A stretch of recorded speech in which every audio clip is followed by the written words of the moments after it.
Alors maintenant que vous avez compris ce qu'est un modèle mental et pourquoi est-ce qu'il est important, tout ça peut encore sembler un petit peu abstrait. On y arrive doucement, on s'introduit au fur et à mesure dans notre sujet.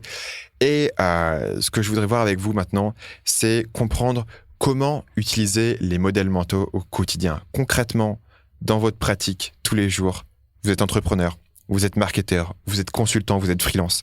Comment est-ce que vous utilisez ces modèles mentaux pour être efficace?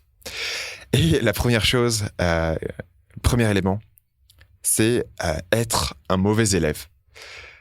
Le problème aujourd'hui du système éducatif, il y a beaucoup de problèmes, mais celui qui m'intéresse maintenant, c'est le fait que quand vous êtes dans le système éducatif, tout est noir et blanc. Vous avez la bonne réponse ou vous avez la mauvaise réponse. Et donc, le système éducatif vous entraîne à apprendre des informations par cœur et à les régurgiter. L'avantage de ce système-là, c'est que ça permet d'avoir quelque chose de très standard pour pouvoir noter les gens. C'est un système avec des grilles d'évaluation qui peuvent être portatives sur un système à grande échelle, à l'échelle, en l'occurrence, d'un pays entier comme la France. Le problème, le désavantage, c'est que ça va introduire une rigidité de pensée. C'est que on ne vous encourage pas à voir les différents angles du problème. Au contraire, il y a une bonne réponse à trouver. Et un exemple récent, et je vais connecter ça au marketing qui me vient à l'esprit, c'est la question du numéro 7 dans les prix du milieu du web marketing. Donc pour ceux d'entre vous qui ne sont pas particulièrement familiers avec le milieu du web marketing, beaucoup de gens dans ce milieu-là vont finir leur prix par le chiffre 7. Donc vous avez un e-book à 7 euros, à 17 euros, à 47 euros, à 97 euros, à 997 euros. Et on a cette pratique qui se perpétue d'avoir le 7 à la fin du prix. Et récemment, quelqu'un est venu vers moi pour me demander d'où vient cette pratique et est-ce que c'est une bonne pratique. Spoiler alerte, je ne connais pas la réponse absolue à ces questions. Et je vous donnerai tout à l'heure mon point de vue sur la question. Mais la première chose qu'on remarque, c'est que le fait même de poser cette question, de se dire quel est le bon chiffre pour terminer votre prix, c'est pour moi une question qui est un peu problématique dans le sens où vous imaginez qu'il y a une bonne et une mauvaise réponse. Vous imaginez qu'il y a une réponse absolue et qu'il faut juste la trouver. Donc c'est quelque chose de très scolaire dans l'approche. Parce que si on creuse un petit peu la question du numéro 7, on découvre que c'est plus ou moins une superstition. C'est-à-dire qu'il y a un gars qui l'a testé il y a 10 ans aux USA sur un marché particulier et il a parlé de son test à droite à gauche et les gens se sont mis à le copier et à reprendre les uns les autres le même concept et en mettant un 7 à la fin de leur prix. Sachant que, à ma connaissance, et j'ai quand même pas mal creusé le sujet, il n'y a aucune justification solide basée sur ces données.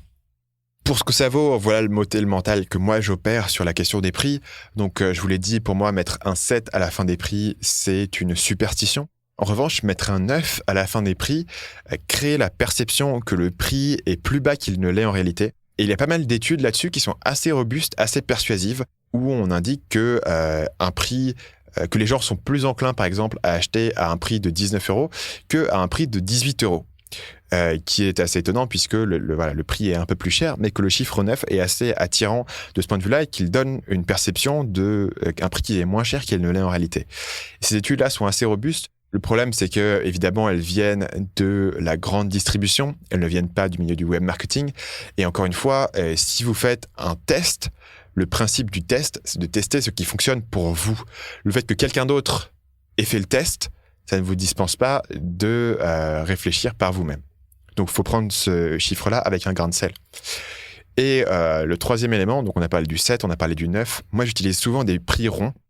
Et la raison, c'est parce que, à mon avis, choisir un prix rond crée l'impression d'un produit qui est premium. Donc, si vous mettez un 9, vous essayez de donner l'impression que vos prix est plus bas. Si vous mettez un 0 à la fin de votre prix, donc moi, je mets souvent des prix, par exemple, à tout rond, à 400 euros, à 1000 euros, à 2000 euros, ça communique clairement que mon but, ce n'est pas de vous proposer un prix bas. Mon but, c'est de vous dire, je vends un produit ou service qui est unique, vous ne le trouverez pas ailleurs, la valeur est premium et le prix est non négociable. Si vous voulez travailler avec moi, voilà le prix, voilà le deal. Donc ça, c'est mon modèle mental sur la question des prix. Est-ce que ce modèle mental est parfait ? Non, sans doute pas. Le modèle mental, il est ce qu'il est aujourd'hui. Il me permet de prendre des décisions, de réfléchir à la question des prix. Il est basé sur mes recherches. Il faut savoir que il n'y a pas de réponse absolue là-dessus, que la seule façon d'avoir la réponse absolue dans un cas précis, c'est de faire le test. Et que bien sûr, faire un test sur est-ce que votre prix doit se finir en 7 ou en 9, vous avez intérêt à avoir un gros volume de vente si vous voulez avoir un résultat. Parce que un modèle mental dans lequel je ne vais pas rentrer, c'est la question des statistiques et de la signification statistique. On va admettre que je ne sais pas parler français. La question des statistiques et la question du fait que si vous avez fait un test à la noix sur 50 ou 100 visiteurs ou 300 visiteurs, c'est pas assez pour avoir une vraie réponse. Salut, c'est Stan, j'espère que vous avez apprécié cet extrait du podcast Marketing Mania. Bien sûr, vous pouvez retrouver l'ensemble des épisodes du podcast, y compris les instructions sur comment vous abonner sur l'application Apple Podcast ou sur votre téléphone Android en vous rendant sur mon site à l'adresse marketingmania.fr/podcast. Je vous ai mis le lien dans la description de cette vidéo.